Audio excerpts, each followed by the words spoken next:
کتونکو مینوالو دا ټایم کې زموږ سره ایډوکیټ نسرین خټک موجود ده. هغه هم دې پروګرام ته چې تشریف راوړی دی، پښتون بلای تنظیم پروګرام دی. نن په دې حواله به د هغې نه تپوس کوو چې هغه څه ویل غواړي. جی محترمه. جی بسم الله الرحمن الرحیم.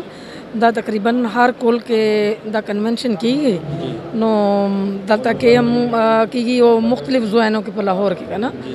دا ډېر ښه پروګرام دی او زه دا اټینډ کوم. تقریبا دا ما پنځم یا شپږ هم به کولی چې په دې کې زه راځم کنه باقاعده اټینډ کوم. او ماته دا خوشي ډېره ده کنه دې کې مروت یوسفزۍ خاټک افریدي چې څومره کسان دي کنه، څومره د کې پی کې نه چې پښتون په نومې دی کنه هغه پکې شاملېږي.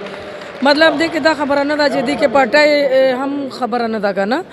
او دا یو پلیټ فارم دی، دا یکجا کوونې لپاره دی او دا ډېر ښه کاوش دی یو چې یو خدا دې چې ټول پښتانه چې یو بل سره ملاقات وشي او بل دا دی چې یو بل حال نه خبر شي اور کټا شي، نو دوی ته دا سنس پیدا کیږي چې مونږ چې ون یونټ وو نو مونږ به ترقي کوو. چې مونږ چې داسې نه وو یو بل سره خپو یا زوی په زوی باندې وو نو بیا موږ ترقي نشو کوله. او دا د یو ترقي کوونې لپاره او ملاقات لپاره او یو بل پیژندګلوي لپاره او یکجهتي لپاره ډېر ښه پروګرام دی.